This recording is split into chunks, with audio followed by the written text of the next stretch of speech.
If you live 70 years, then you're going to spend around 23 years of it sleeping. There are numerous studies that have been done in order to find out how much sleep we actually need and how to take the best out of it. We all probably came across all these articles where they mention that adults need around 7 to 8 hours of sleep. Even if we sleep for 7 or 8 hours, why do we still wake up feeling sleepy?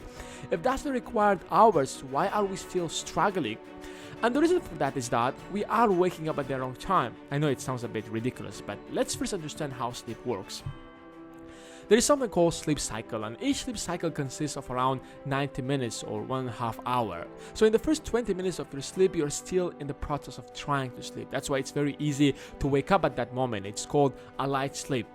Then you move into the second stage where the real sleep starts. You are completely sleeping in this stage. Then you move into the third stage, which is the deep sleep. This is the stage where you are really sleeping like a dead. What happens during this stage is that something called rapid eye movement. What your brain does is that it starts to store all the information that you got while you were awake in the right places. Think of it something like you have a short-term memory and a long-term memory, like a hard disk or a RAM in your computer. So during that stage, all the information and things that you have learned move from the short-term memory into the long-term memory. Your brain puts them in the shelves, you can say. And finally, it moves from that stage into the last stage, which is the light sleep again. And that's the whole process of the sleep cycle.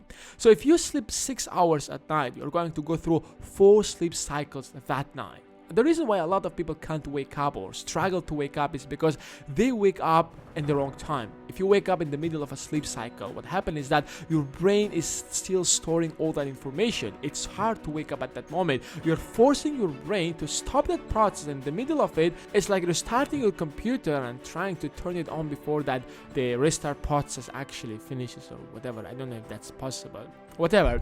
So if you want to wake up at a particular time, sleep at a time that you will have enough time to complete all the sleep cycles. For example, if you want to wake up at 7 a.m., make sure that you are going to do the bed and sleep by 11:30 p.m. That will be like 5 sleep cycles. You will wake up active and fresh easily. All the sleep cycles would be completed by that time.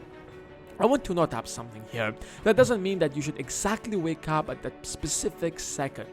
If you can do that, that's absolutely amazing. But if you can't, just remember that the sleep cycles keep repeating itself. So if you wake up slightly later, like 5, 10 or 15 minutes, you're still in the light stage of the next sleep cycle. So it will be still easier to wake up. Definitely lack of sleep is one of the causes why we are struggling to wake up. If you have only 1 to 2 sleep cycles, it's not enough at all. That's why you should have at least 4 sleep cycles to keep yourself fresh and active. There are a lot of studies show that you have to sleep around 7 to 8 hours. That's not really specifically true. You should never sleep around 7 hours exactly or 8 hours exactly. If you sleep 7 hours, you will wake up in the middle of sleep cycle.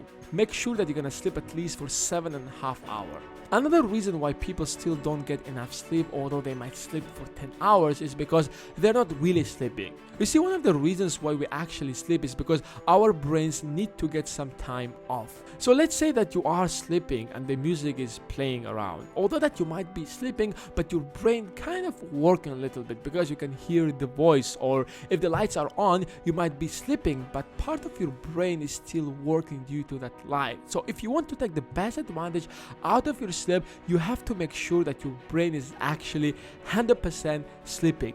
No lights, no noise, nothing. That's pretty much about it. If you like this video, give it a thumbs up. Make sure that you click that subscribe button so that you get updated when the next video will be up on the channel. Thanks for watching, guys, and I will see you in the next video.